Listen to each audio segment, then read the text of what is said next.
সম্প্রতি অ্যামাজন প্রাইমে রিলিজ পেয়েছে ইন্সপেক্টর ঋষি বলে একটি তামিল ওয়েব সিরিজ, যেটি এক প্রকার ক্রাইম থ্রিলারও বলা চলে এবং এর মধ্যে সুপারন্যাচারাল এলিমেন্টসও আছে। এই সিরিজের মুখ্য ভূমিকায় আছে নবীন চন্দ্র, কান্না রবি, শ্রীকৃষ্ণ দয়াল, সুনয়না এবং অন্যান্যরা।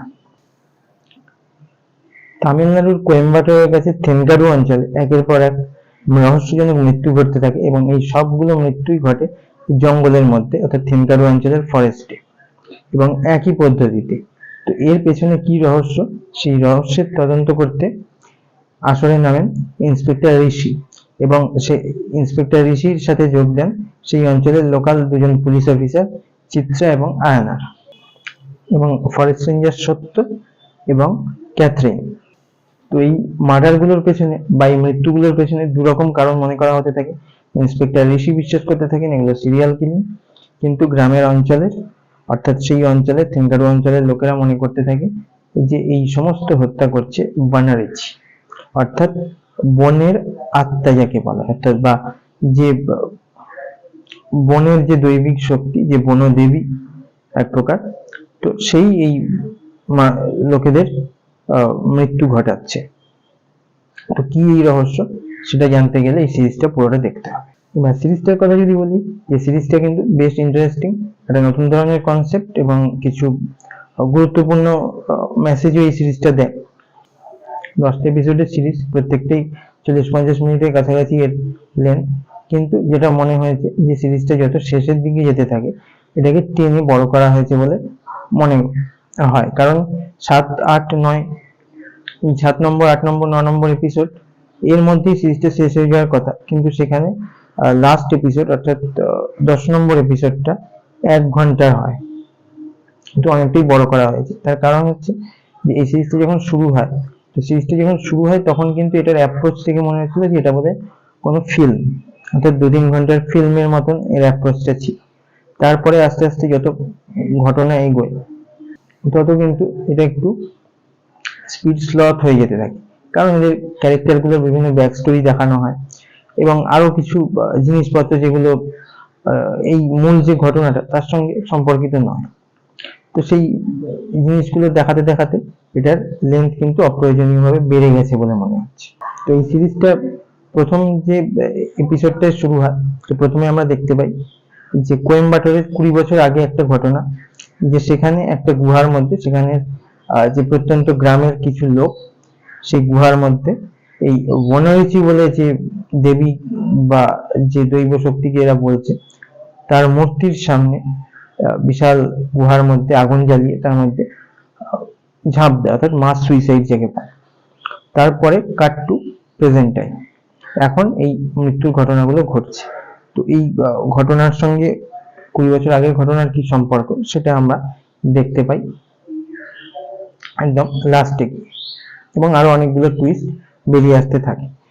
তো এখানে এই সিরিজটা কিন্তু লাস্ট এপিসোড অবধি যে কিউরিওসিটিটা, যে কৌতূহলটা কিন্তু মেনটেন করে রাখতে সক্ষম হয়েছে, এবং ক্যারেক্টারগুলোকেও ভালোভাবে সময় দেওয়া হয়েছে।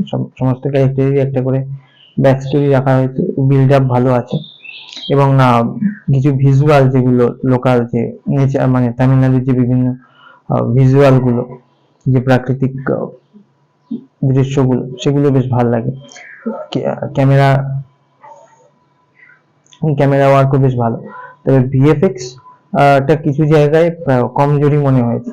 তার কারণ হচ্ছে যে এই গল্পটা, প্রথম কথা, এটা একটা ক্রাইম থ্রিলার হিসেবে ট্রিট হয়ে আসছে, এবং এখানে যে একটা সুপার ন্যাচারাল এলিমেন্ট রাখার চেষ্টা হয়েছে, যেটা বললাম বনরিচি, তো তাকে যখন একদম শেষে গিয়ে দেখাচ্ছি, তো সেই ব্যাপারটা না করলেই পারতো, যে এটা একটা চেহারার মতো প্রথম থেকে দেখাচ্ছিল, যে তার চেহারাটা কেমন, সেটা ছোট মূর্তি যে একটা রূপ বলছিল ওরকম। তো সেইগুলো দেখালেই ভালো হতো, তাকে অরিজিনালি যে সেই বস্তুটাকে রিভিল না করাই উচিত ছিল। তো এছাড়াও ক্যামেরা ওয়ার্ক ভালো, কনসেপ্ট ভালো, এবং যে ঋষি, ইন্সপেক্টর ঋষির চরিত্রটা যে করেছেন তার পারফরমেন্সও ভালো।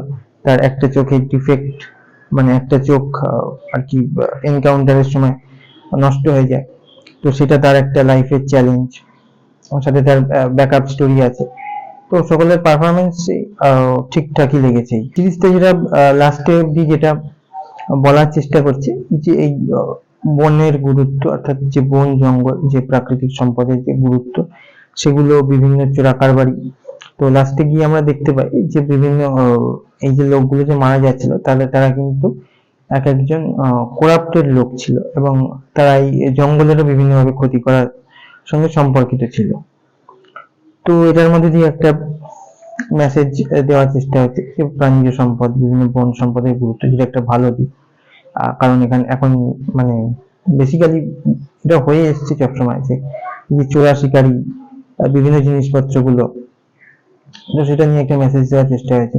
কিন্তু এর সাথে যেটা হয়েছে যে এই জিনিসগুলো তো ক্ষতি করছি, চোরা শিকার, বিভিন্ন জিনিস, বনের সম্পদ নিয়ে পাচার, কিন্তু এগুলোর সাথে এক লাইনে ফেলে দেওয়া হচ্ছে বিভিন্ন যে যখন বিভিন্ন গভর্নমেন্ট যে ওয়েলফেয়ার প্রজেক্ট গুলো হচ্ছে, যে ডেভেলপমেন্ট প্রজেক্ট গুলো হচ্ছে, সেগুলোকেও এই বনের ক্ষতি করছে এই এক লাইনে ফেলে দেওয়ার চেষ্টা করা হয়েছে এই সিরিজে, যেটাকে আমি অন্তত সমর্থন করি না। কারণ বনের ক্ষতি করছে বিভিন্ন ডেভেলপমেন্ট প্রজেক্ট, যেটা এখানে আর কি মানে প্রেজেন্ট করা হচ্ছে যে যে আর কি বনরুচি বা যে বনদেবী বা যারা মনে করছে, তারা এটাকেও আর কি অপরাধ ভাবছে যে বনকে নষ্ট করে ডেভেলপমেন্ট প্রজেক্ট গুলো হচ্ছে।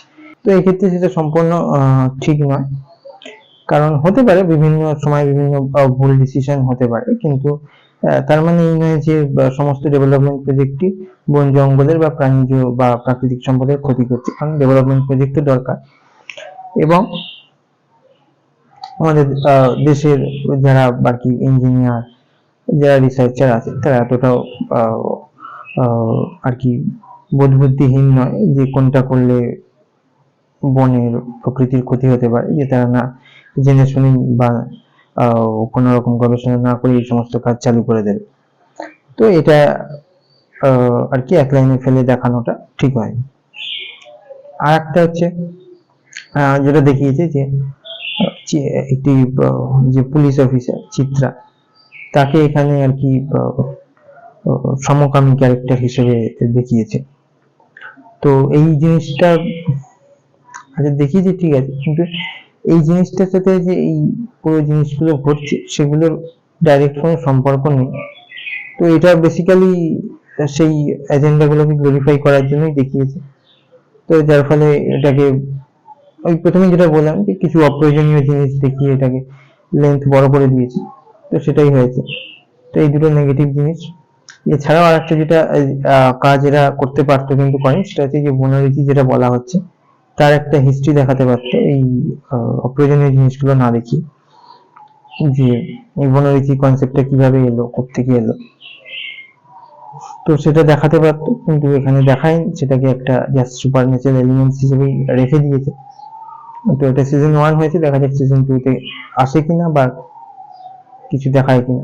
লোকাল পুলিশ অফিসার আয়নার বলে যিনি, তিনি ইন্সপেক্টর ঋষিকে এই যে কোয়েম্বাটোরের 20 বছর আগের ঘটনাটার বিবরণ দিতে গিয়ে বলছি যে যতগুলো পৃথিবীতে মাস সুইসাইড হয়েছে সবকটাই রিলিজিয়ান কানেক্টেড। তো রিলিজিয়ান কানেক্টেড হতে পারে, বা অন্যগুলো কিভাবে কানেক্টেড সেটা আমার জানা নেই, কিন্তু আমাদের দেশে বা বিভিন্ন জায়গায় বিভিন্ন সময় যে এই ধরনের জিনিস কিন্তু ডাইরেক্ট যদি দেখা যায় যে এটা কিন্তু কোনো আমাদের হিন্দু কালচার বা কোথাও এরকম এটা কোনো রিচুয়ালস এর মধ্যে পড়ে বলে শুনি। মাস সুইসাইড একটা রিচুয়ালস বা উপদেশ বা কোথাও কোনো পুঁথি কোনো গ্রন্থের বলা আছে বলে আমি অন্তত শুনি। তো এটা হতে পারে কোনো এক বা কোনো গোষ্ঠী বিশেষের একটা একটা পার্সোনাল বিশ্বাস বা কিছু একটা বলতে চাওয়ার চেষ্টা বা সামথিং হতে পারে, কিন্তু এটা ব্যক্তি বিশেষে ভ্যারি করে। এটা ডাইরেক্ট রিলিজিয়ান কানেক্টেড বা রিলিজিয়ানের বা আমাদের ধর্মের কোনো রিচুয়ালস বলে আমি অন্তত শুনি। আপনাদের এই বিষয়ে নলেজ থাকলে কমেন্ট করতে পারেন। তো সিরিজটা মাঝখানে কিছুটা মাঝে মাঝে বোর করলেও এই সিরিজটা কিন্তু ওভারঅল দেখতে গেলে একটা সাসপেন্স মেনটেন করে এবং ক্রাইম থ্রিলার ঘরানার জিনিসপত্র যারা দেখতে পছন্দ করে তারা এটা দেখতেই পারেন। খারাপ না, ভালোই সিরিজ।